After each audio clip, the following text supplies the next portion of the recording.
And So It Begins by Dave Reynolds. And so it begins, and so it began, and continues to begin again and again. But this is different, for it's not the same. I'm off, without shame. Free to be, for I am me. Well, the question is that if you're free to be, then why weren't you always free? And now you say that you see? And what does it mean for you to be free, to be you, and for me to be me? Why, I don't know what you mean.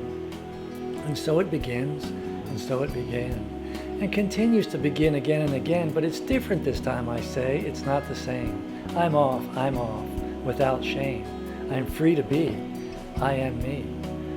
You mean you're free to travel and to explore? Were you not always free? Were you not always sure? Why, who could have possibly held you in place? After all, playing it safe leaves one content, free from judgment and fear, but bent like a twisted tree in a fiery wind. And you say you're often misunderstood. Your humor, your music, your introspective soul is quite different and creative. So what is your goal? Is it that you want to be loved by everyone? Surely that's not possible, and it's not even fun. It takes some years to learn to be, after all. I was always the me that I thought I should be.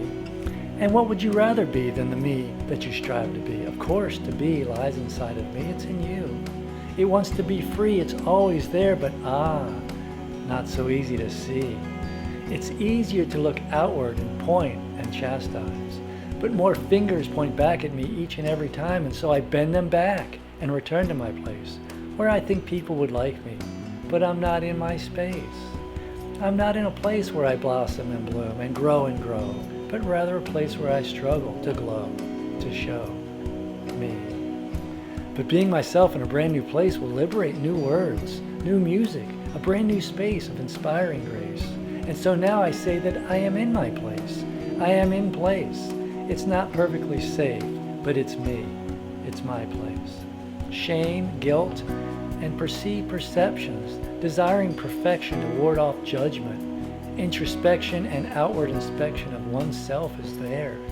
But wait, put that on a shelf, and even better, in a box, and down to the depths of the earth it goes, never to be seen, felt, or heard, not another word.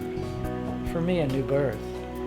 And so it was just that for which I decided to do, to see shame and guilt and perfection as a cue, to push them aside and to bid them adieu, and to thank them and recognize that they were mine, but terribly askew.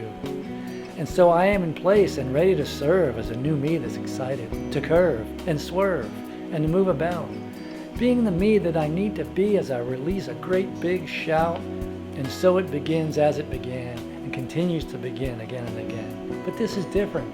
It's not the same. I'm off, without shame.